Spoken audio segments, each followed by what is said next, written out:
시청자 여러분 안녕하십니까? 이슈를 더 쉽게 풀어주는 더 뉴스 시작합니다. 민주당 민주연구원 압수수색과 이재명 대표 측근 수사, 또 제1야당 시정연설 불참까지 악화 일로를 걷고 있는 여야 대치가 레고랜드 책임 공방으로까지 번지고 있습니다. 타협 없이 달리고 있는 여야 정국, 저정치 시간에 풀어보겠습니다. 마약 범죄가 급증하면서 마약이 평범한 시민들의 일상으로 빠르게 파고들고 있습니다. 통조림 밀수를 포함해서 다양해진 마약 유통 방식과 또 근절 대책 알아보겠습니다. 먼저 오늘의 주요 뉴스부터 보시겠습니다. 윤석열 대통령은 어제 국회 시정연설에 민주당이 불참한 것에 대해 헌정사에서 하나의 관행이 무너졌다고 비판했습니다. 민주당은 어제 시정연설은 헌정사에 남을 자기 부정에 극치라면서 공세를 이어갔습니다. 불법 대선 자금 혐의를 부인해온 김용 민주연구원 부원장이 검찰 조사에서 구체적인 진술을 거부하고 있는 것으로 파악됐습니다. 검찰은 대장동 일당과 김 부원장의 과거 금품 수수 의혹도 들여다보고 있어서 지방선거까지 수사가 확대될 가능성이 커 보입니다. 동남아시아에서 통조림에 담아 마약을 국내로 밀수하려던 일당이 경찰에 붙잡혔습니다. 정부와 여당은 최근 급증하는 마약 범죄에 대응하기 위한 총괄 컨트롤 타워를 출범시키기로 했습니다. 내년부터 5년 동안 청년과 무주택 서민을 위해 공공분양 50만 호가 공급됩니다. 또 청년과 무주택자를 위해 낮은 분양가와 장기 저리 모기지를 제공해서 내 집 마련 기회를 확대하기로 했습니다. 코로나19의 새로운 변이 BQ.1의 국내 검출률이 증가했습니다. 7차 대유행이 예상보다 빨라질 것이란 우려 속에 정부는 대량 백신 접종 대상을 성인 전체로 확대하고 백신 종류도 3개로 늘렸습니다. 어젯밤 큰 불이 난 대구 농수산물 도매시장의 화재 원인을 밝히기 위해서 경찰과 소방의 합동 감식이 진행됐습니다. 이번 화재로 시장 안에 있는 상가 150여 곳 가운데 절반 가까이가 불에 타는 큰 피해가 났습니다. 윤석열 대통령의 시정연설, 제1야당 불참으로 반쪽 시정연설이 됐는데요. 여야 공방은 더 격화하고 있습니다. 민주당은 사과할 일 없었다는 윤 대통령의 발언은 뻔뻔한 거짓말이라고 비판했고, 국민의힘은 국민 바람에 부응해야 할 것이라고 맞받아쳤습니다. 예산안 심사를 앞두고 여야의 신경전도 불이 붙었습니다. 국회 취재기자 연결합니다. 박기환 기자. 네, 국회입니다. 윤 대통령 시정연설에 대한 여야의 공방 이틀째 이어지고 있다고요? 네, 그렇습니다. 먼저 민주당은 윤 대통령이 협치의 마지막 기회를 걷어찼다며 후한무치 적반하장이라고 맹비난했습니다. 민주당 박홍근 원내대표는 윤 대통령이 적대 정치를 계속하겠다는 선언만 분명히 했다며 욕설 논란에 대해서도 유감 표명은커녕 사과할 일을 하지 않았다는 궤변을 보태 뻔뻔한 거짓말을 했다고 맹폭했습니다. 여기에 민주당은 잠시 뒤 국회에서 소속 의원과 원외 지역위원장 등이 모여 윤석열 정부 규탄 대회를 이어갈 예정입니다. 반면 국민의힘은 민주당의 시정연설 보이콧을 헌정사 초유의 사태라고 비난하고 있는데요. 김행 비대위원이 대통령을 넘어선 국민 무시라고 규정한 데 이어 정진석 비상대책위원장은 여야 협치 가능성을 묻는 질문에 정치는 늘 대화하고 타협하는 노력을 해야 한다며 그것이 국민 바람에 부응하는 길이라고 말했는데요. 국민 여론에 따라 야당이 협조해야 한다는 압박 메시지를 띄운 것으로 해석됩니다. 이제 본격적인 예산안 심사가 시작되는데요. 여야의 신경전도 불이 붙었죠? 네, 먼저 국민의힘 성일종 정책위 의장은 국가 재정이 튼튼하지 못하면 위기에 대비할 수 없다면서 내년도 아동과 장애인, 여성 관련 예산을 늘려 약자 지원을 강화했다고 강조했습니다. 직접 들어보시겠습니다. 노인이나 장애인, 아동, 여성 이런 곳에는 11%를 늘렸고 또 미래 대비 반도체라든지 첨단 산업에 대한 국가의 지속적인 투자를 통해서 미래 먹거리를 준비해야 될 거 아니겠습니까? 네. 여기에는 한 3% 늘려. 반면 더불어민주당은 어르신 일자리와 지역화폐 예산 삭감을 집중적으로 질타하고 있습니다. 특히 정부의 법인세 감세 정책에 대해선 물러설 수 없다는 입장을 강조했는데요. 이어서 들어보시겠습니다. 대한민국은 정반대로 소위 부자들한테 세금 깎아주면서 그것을 오히려 멀쩡한 국민의 재산, 공기업의 재산을 매각해서 벌충하려고 하고 여기에 레고랜드 사태를 두고도 여야 책임 공방이 거세지면서 여진이 이어지고 있습니다. 네, 북한의 7차 핵실험 이야기도 나오고 있습니다. 북핵 대응과 관련한 정부 보고도 있었죠? 네, 국민의힘은 북핵위기 대응 특별위원회 첫 회의를 열고 국방부 등 정부 당국자들로부터 현 상황에 대한 현안 보고를 받았습니다. 국방부는 북한이 이미 풍계리 3번 강도에서 핵실험 준비를 마쳤다고 보고했습니다. 특히 김정은 북한 국무위원장의 정치적 판단에 따라 단기간 내 핵실험이 가능하다고 밝혔는데요. 정진석 비대위원장은 이와 관련해 북핵 대응책을 전면 재검토해야 한다고 말했고, 한기호 북핵 위기대응특위 위원장은 핵무기 공유와 전술핵 재배치를 넘어 핵 자체 개발도 논의하겠다고 설명했습니다. 이종석 국방부 장관은 이 자리에서 북핵 고도화에 따른 전략이 바뀌어야 한다며 미국의 확장 억제 공약의 제도적 보장과 삼축 체계의 통합 운영 등을 추진하겠다고 밝혔습니다. 지금까지 국회에서 YTN 박견입니다.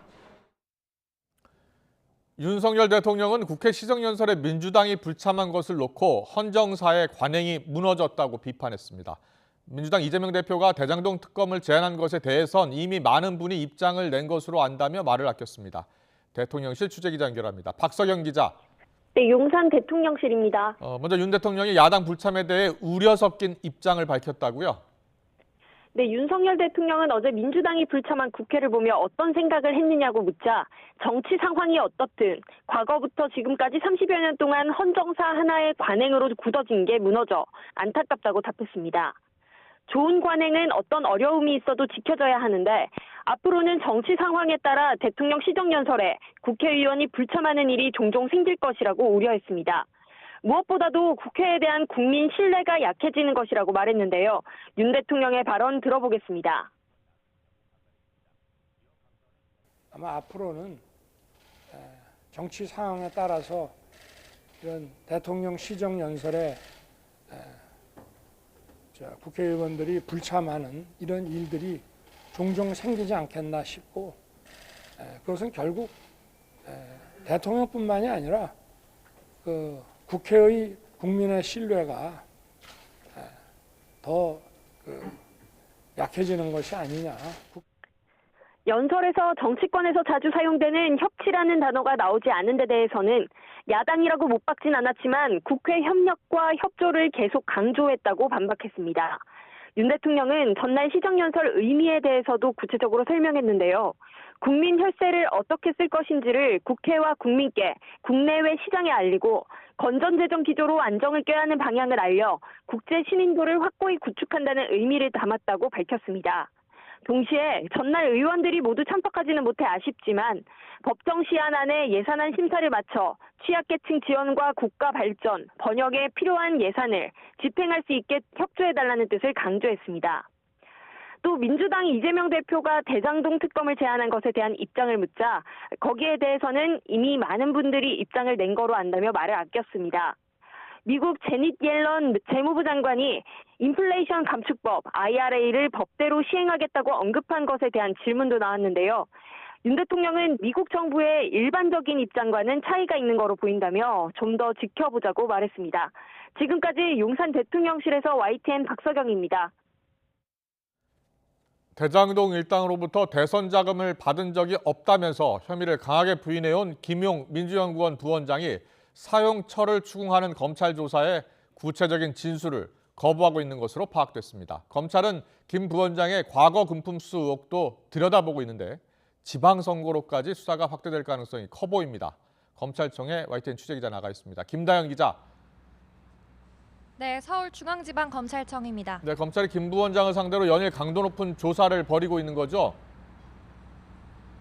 네, 검찰은 연일 김 부원장을 불러 자금 사용처를 추궁하고 있는데 오늘도 변호인 입회하에 조사가 진행 중입니다. 돈을 받은 사실 자체가 없다며 혐의를 강하게 부인해온 김 부원장은 검찰 조사에서 구체적인 진술을 거부하는 거로 알려졌습니다. 하지만 검찰은 일단 돈을 줬다는 대장동 일당의 진술이 일치하는 점에 주목하고 있는데요. 검찰은 김 부원장에게 지난해 8억여 원을 건넸다고 폭로한 유동규 전 성남도시개발공사 기획본부장과 자금원 역할을 한 남욱 변호사를 불러 자금 전달 경위를 재확인했습니다. 또 중간 전달자로 지목된 정민용 변호사의 진술도 확보한 상황인데요. 정 변호사는 조사에서 지난해 4월 돈 전달 장소로 알려진 유원홀딩스 사무실에서 유 전 본부장과 김 부원장이 만난 걸 봤다고 진술한 거로 알려졌습니다. 검찰은 이 만남에서 1차적으로 1억 원이 전달된 거로 보고 있지만 김 부원장은 인사차 방문했다는 입장입니다. 검찰은 진술 외에도 돈 전달 내역이 담긴 메모와 전달 장소로 지목된 아파트 주차장의 차량 출입 내역과 같은 물적 증거를 확보한 상황입니다.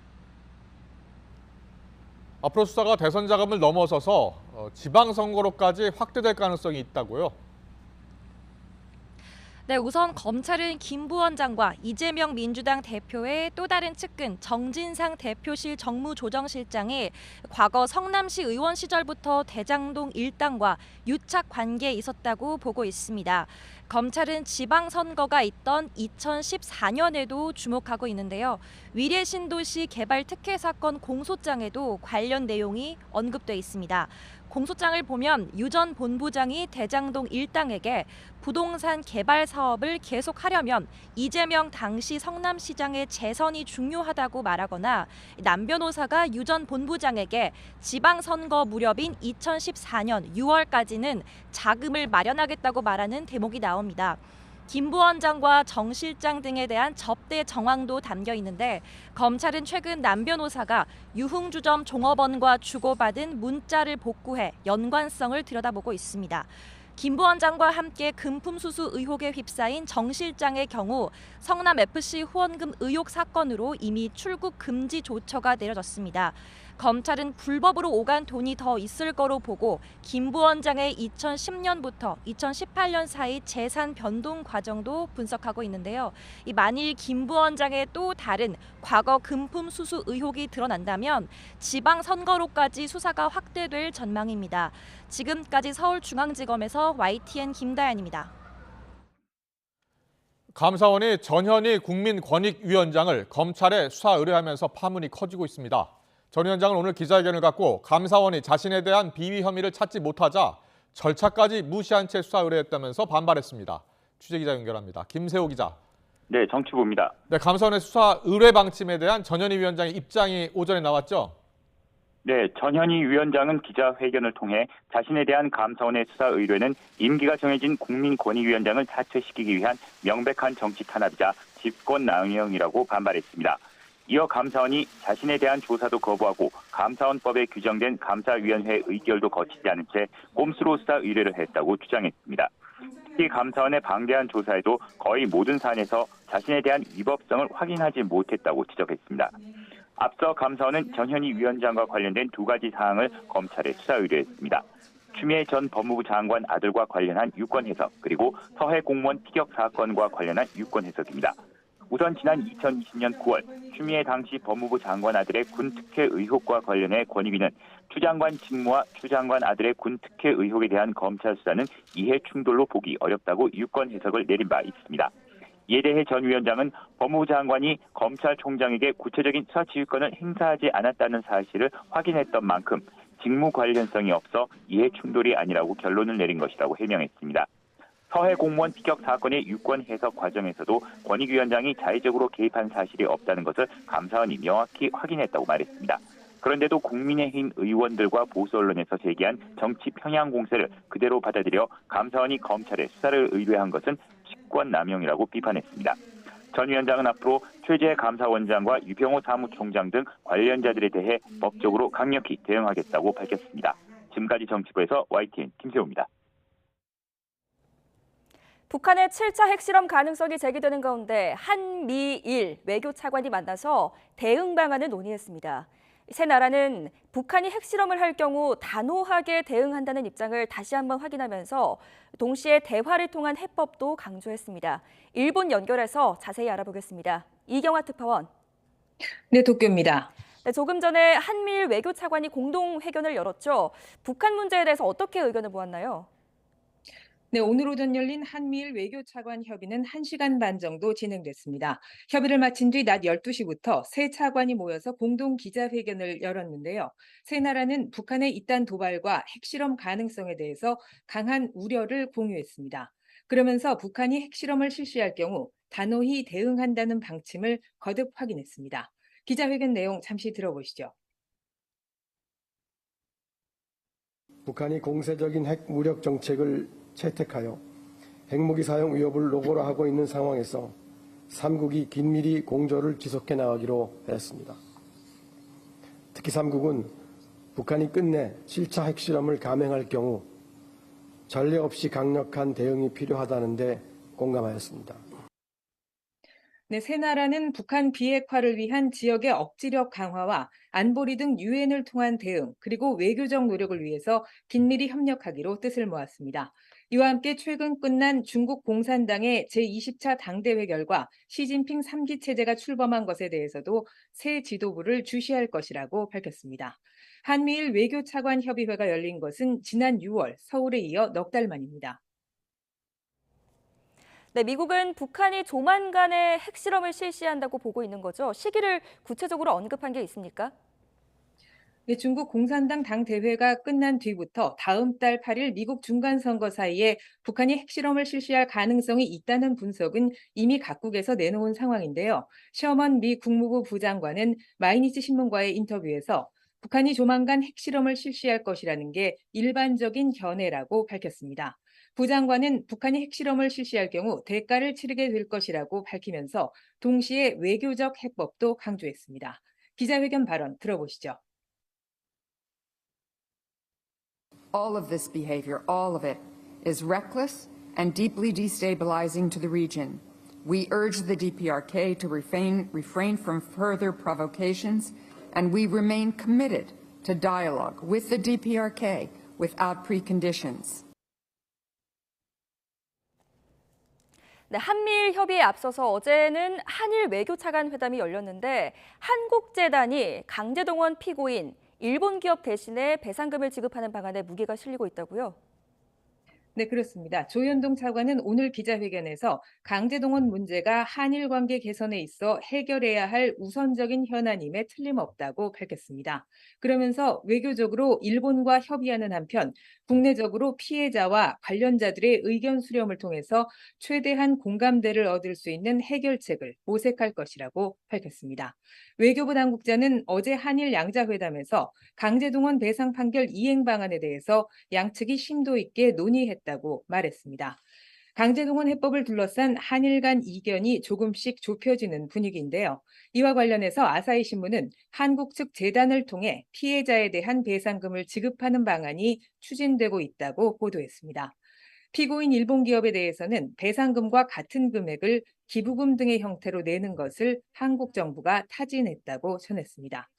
이 신문은 윤석열 정권이 조속히 문제 해결 방안을 결정하기 위해 다음 달로 예정된 아세안 정상회의 등 국제회의에서 첫 정상회담을 여는 것에 기대를 걸고 있다고 덧붙였습니다. 지금까지 도쿄에서 YTN 이경아입니다. 네, 방금 들어온 소식부터 전해드리겠습니다. 경기 광명시에 있는 아파트에서 부인과 10대 아들 2명 등 일가족 3명이 숨진 채 발견된 사건과 관련해서 경찰이 40대 남편을 긴급 체포했습니다. 경기 광명경찰서는 오늘 살해 혐의로 40대 남성 A씨를 긴급 체포해서 조사하고 있습니다. A씨는 어젯밤 경기 광명시 소화동 아파트에서 흉기로 자신의 아내와 10대 중학생, 초등학생 아들 2명 등 3명을 숨지게 한 혐의를 받습니다.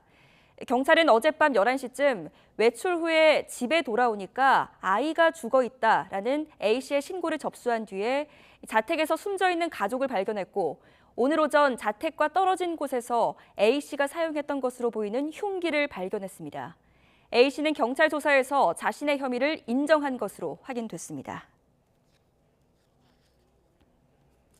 다음 소식입니다. 내년부터 5년 동안 청년과 무주택 서민들을 위해서 공공분양 50만 호가 공급됩니다.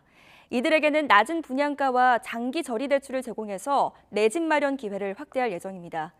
정부는 또 세대별 수요에 맞춰서 청약 제도도 개편하기로 했습니다. 이동우 기자입니다.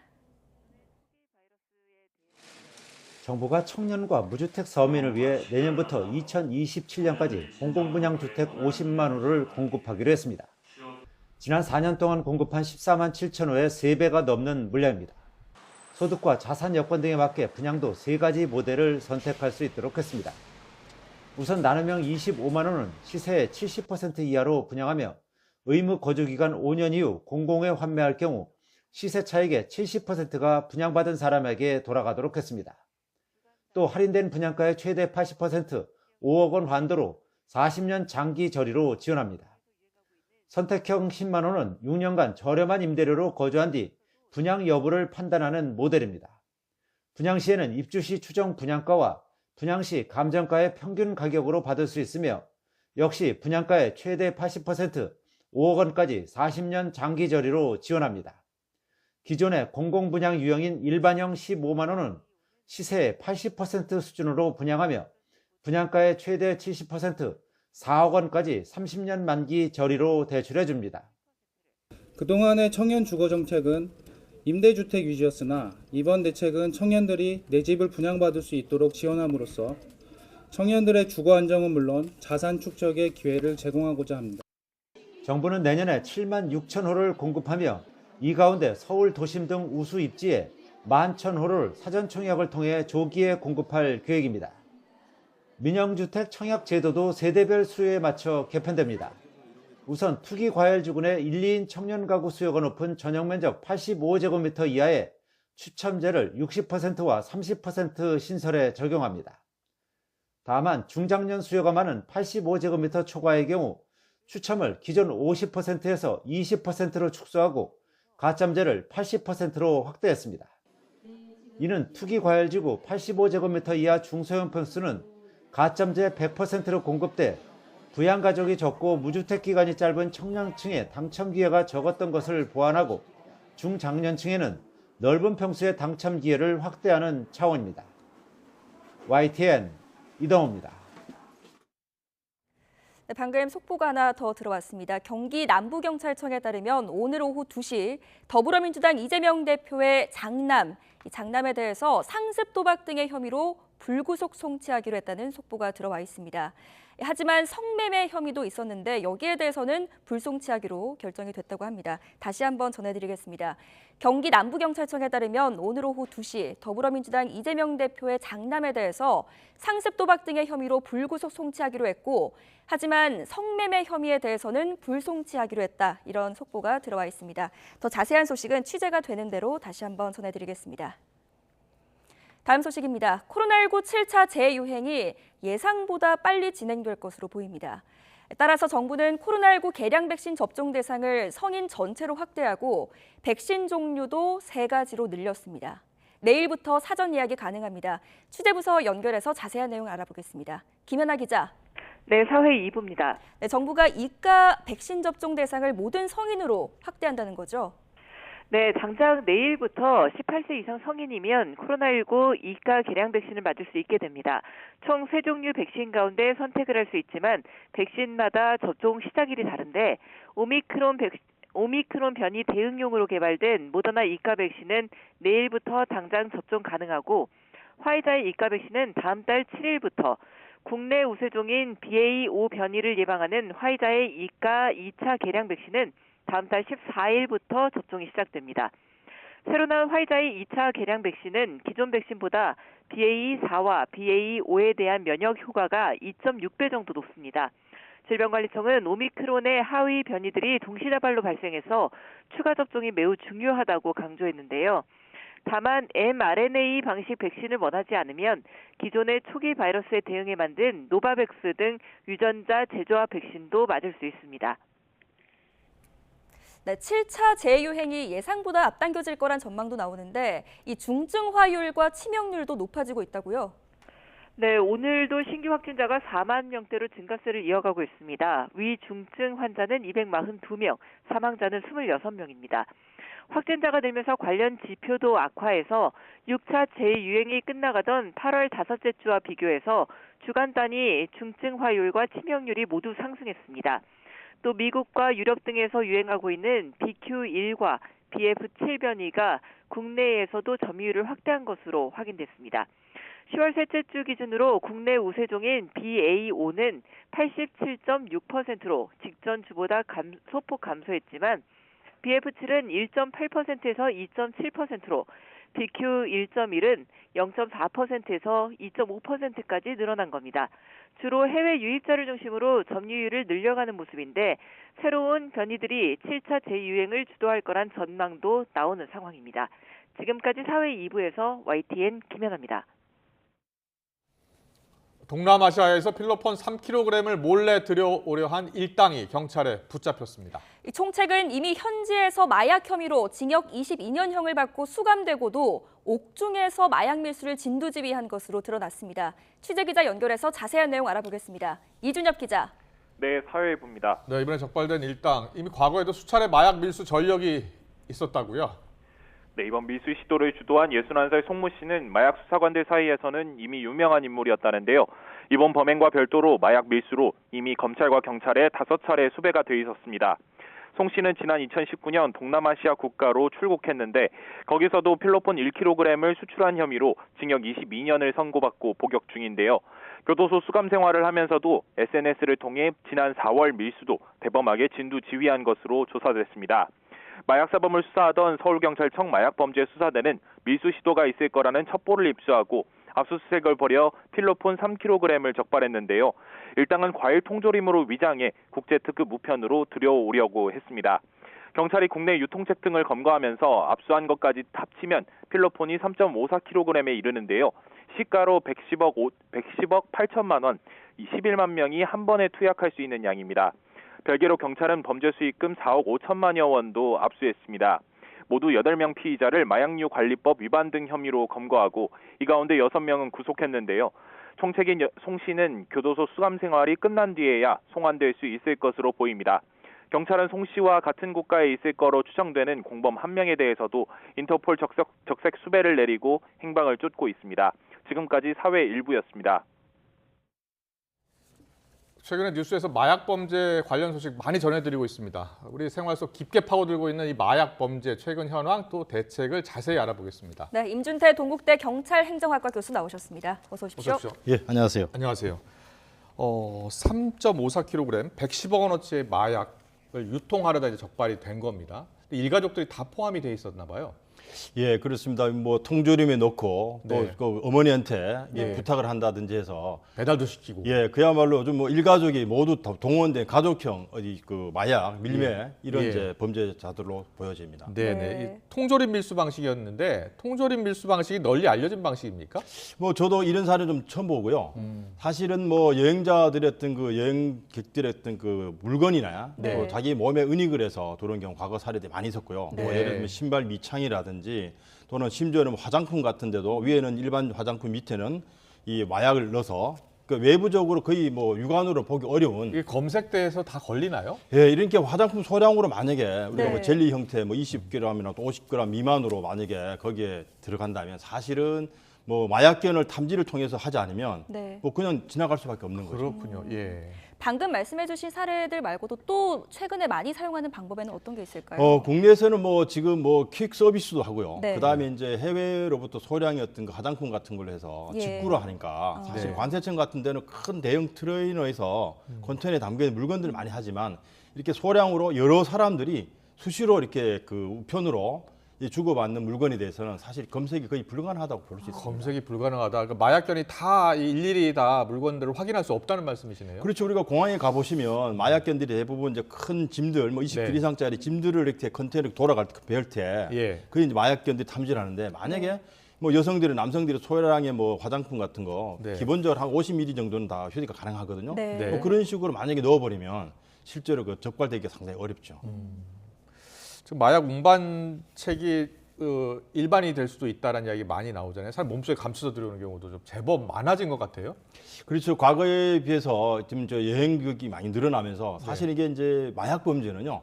이 국가의 어떤 개방화의 정도와 비례합니다. 우리가 마약의 역사를 보면 우리나라 1988년, 86년도 아시안게임 서울 올림픽 게임을 하면서 마약이 거의 한 8,000건에서 10,000건 늘었습니다. 네. 이때부터 이제 아마 1989년으로 알고 있는데 이 마약 범죄 갑자기 심각해지니까 네. 대검에서 마약과를 이제 신설하고 경찰청에도 이제 마약계를 신설했는데요. 이건 어떻게 보면 우리나라의 어떤 경제적 수준이 높아지면서 네. 외국인들이 많이 들어오고 또 네. 외국인들이 들어오면서 자기들 어떤 그 생활 기반을 위해서 돈이 필요하잖아요. 이 마약의 또 특징은 예. 원가에 비해서 이익이 상당히 많이 남는 그런 어떤 거래입니다. 그러다 보니까 뭐 직업이 사실 좀 변변치 않은 외국인들 입장에서는 이런 이제 범죄 유혹에 빠질 수가 있죠. 네, 네. 자, 지금 말씀해주신 거는 이제 공항 또 배를 통해서 이렇게 밀수가 되는데 그 외에도 저희가 사례를 찾아보니까 뭐 드론이나 이런 무인 잠수정 이런 것들도 저희가 사용을 하더라고요. 그렇죠. 이제 미국 같은 경우는 이제 플로리다가 사실 이제 남미 쪽하고 많이 접경되기 때문에 네. 또 멕시코도 마찬가지입니다. 멕시코에도 이제 그 마약 거래들이 있는데 사실 이제 통제를 국경에서 많이 하다 보니까 예. 드론이라든지 또는 뭐 무인 잠수정이라든지 네. 또 유럽 지역도 마찬가지죠. 그래서 최근에는 우리가 일반인들이 접근하기 어려운 어떤 범행 수법이 거대한 범죄 조직에서 많은 돈을 들여서 이런 어떤 그 특수한 장비를 개발해서 마약을 이제 수송하는 그런 사례들도 있다고 합니다. 앞서 저희가 화면 잠깐 보여드렸는데 국내에서 어떻게 유통되는지 보여드리는 화면입니다. 그러니까는 퀵 서비스를 이용해서 배달도 하고요. 우리 생활 속 곳곳에 파고들고 있는 거예요. 그래서 진짜 지금 뭐 마약이라는 그 단어가 네. 사실은 너무 이상하게도 너무 친숙하게 예. 많이 다가오죠. 지금 화면 나오고 있습니다. 예. 예.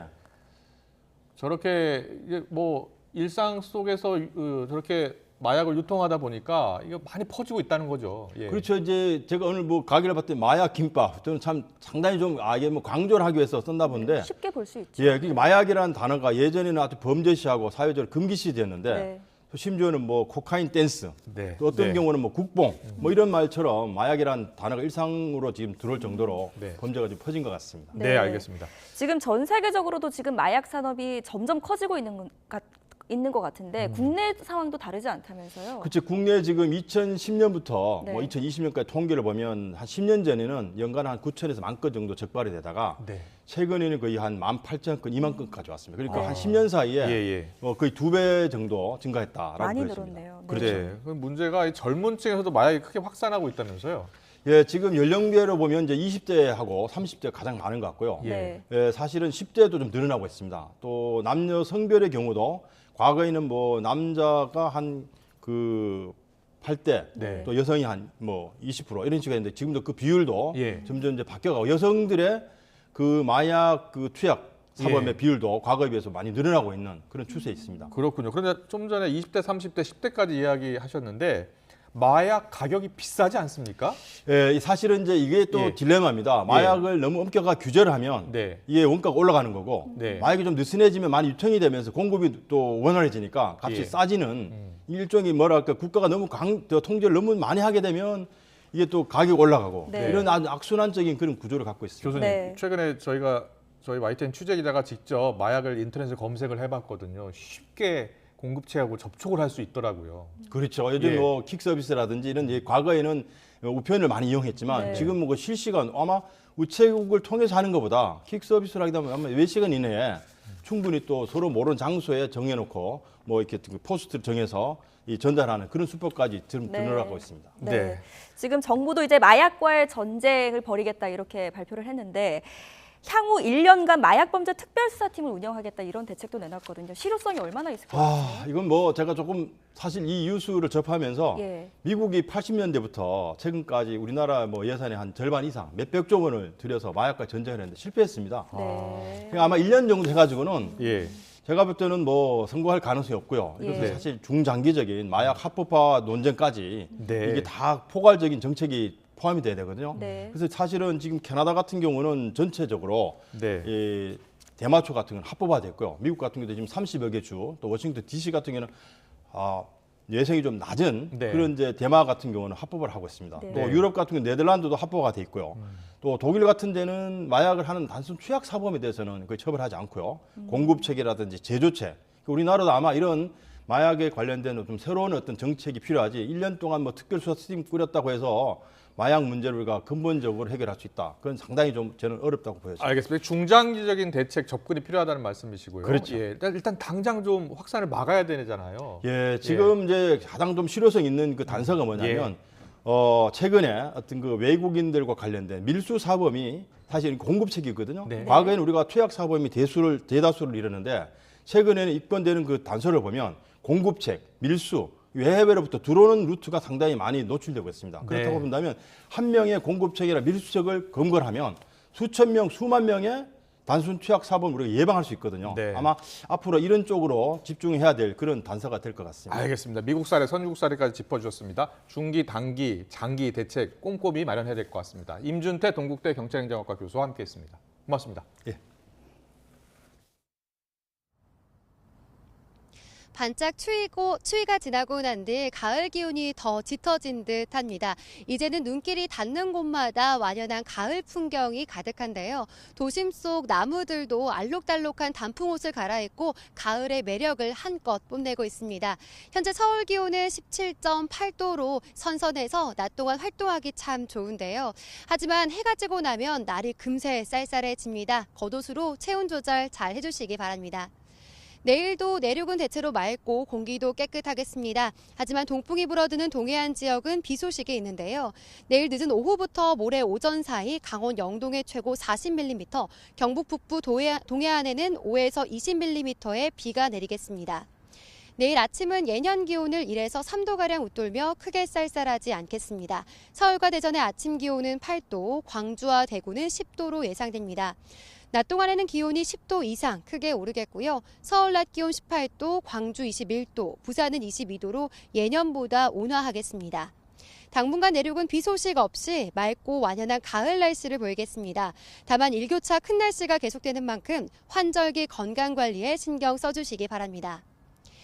연일 맑은 하늘이 이어지면서 대기 건조함은 점점 심해질 것으로 보입니다. 깊어가는 가을에 단풍 나들이 때문에 산을 찾는 분들 많으실 것 같은데요. 산불 등 화재가 발생하지 않도록 불씨 관리 철저히 해주시기 바랍니다.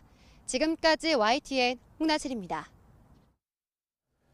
민주당 민주연구원 압수수색과 이재명 대표 측근 수사, 제1야당 시정연설 불참까지 악화일로를 걷고 있는 여야 대치가 레고랜드 책임 공방으로 번지고 있습니다. 타협 없이 당리당략만 보고 달리고 있는 여야 정국. 잠시 후에 더 정치 시간에 알아보겠습니다.